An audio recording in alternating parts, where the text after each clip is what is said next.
All right, so here is our quill lesson, our introduction video for, what is today? Thursday, I believe, if you are working on the schedule, or you could be totally working ahead. But this is for Thursday, April 30th. We're going to continue talking about prepositions, and today we've got 4 prepositions. No, I lied. We've got 3 new prepositions to work with: of, for, and with. So we're going to start with the preposition for and when we would use this to describe or add extra information. So when we use for, it helps show that something is meant to belong to or benefit someone. So what do I mean? The gift is for my brother. So it's meant to belong to my brother. What is the gift, right? So we're connecting the gift and my brother in the sentence by showing it's for him. The celebration is for our class. So I'm showing that the celebration is meant to benefit our class, or it belongs to our class. Another way we've talked about in class, for can be used as a fancy way to say because. So it is one of our fanboys, right?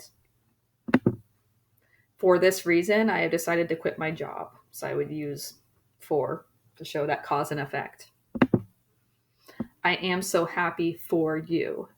I know this one's a little bit trickier, but I'm happy because of you. The next preposition we're going to work on is of. So of can be used to show part of something else or something that's belonging to something. Okay, so what do I mean? I mean something like the first page of this book is really exciting. So the first page belongs to this book, and then it's also very exciting.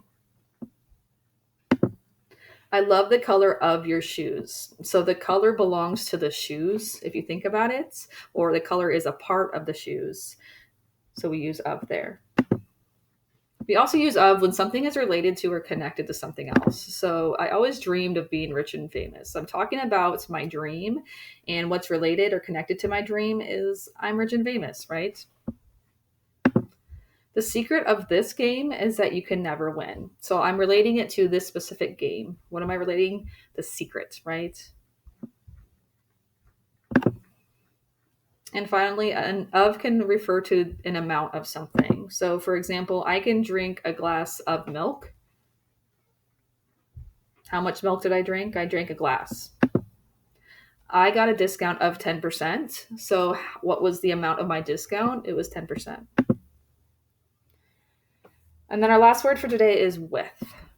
The preposition with can be used when you're doing something at the same time or in the same place. So, I went on vacation with my family. So, I'm connecting me and my family because we were together. I was in the car with 4 other people. So, we're all together in this car. With can also explain where something or someone is. So I left the package with your neighbor. So where's my package, right? Oh, it's with your neighbor. My brother went to the movies with his friends. Okay, he's at the movies and he's with his friend. Giving additional information or adding details is another way we can use with. For example, the house has 3 bedrooms with large closets. So not only does it have 3 bedrooms, but additional details or information is that these bedrooms have large closets. She ruined the chocolate chip cookies with raisins. Now, I personally believe this to be true. Maybe you enjoy raisins, but regardless, we're adding additional information that these cookies also had raisins. And our last example is just another detail that we would add. Instead of just saying wash your hands, I would add the detail with soap and water. So sometimes I have to say that to my son. If I just say wash his hands, he can run them under the faucet, call it a day. But so I have to add the details with soap and water so that he knows that I mean business. So those are the 3 for today: of, for, and with. When you go to your quill activity, the lesson is going to be about of, for, with, and from. From we were working on yesterday. Again, I know there's a lot of rules. We go over the rules because this is how grammar kind of works. Do I expect you to have these memorized? No.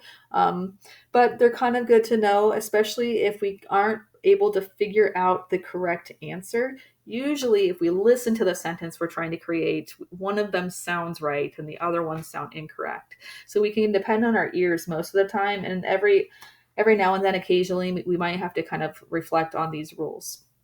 So go do your quill activity for today, and then tomorrow we'll do our final prepositions for the week. And there are a lot of prepositions, so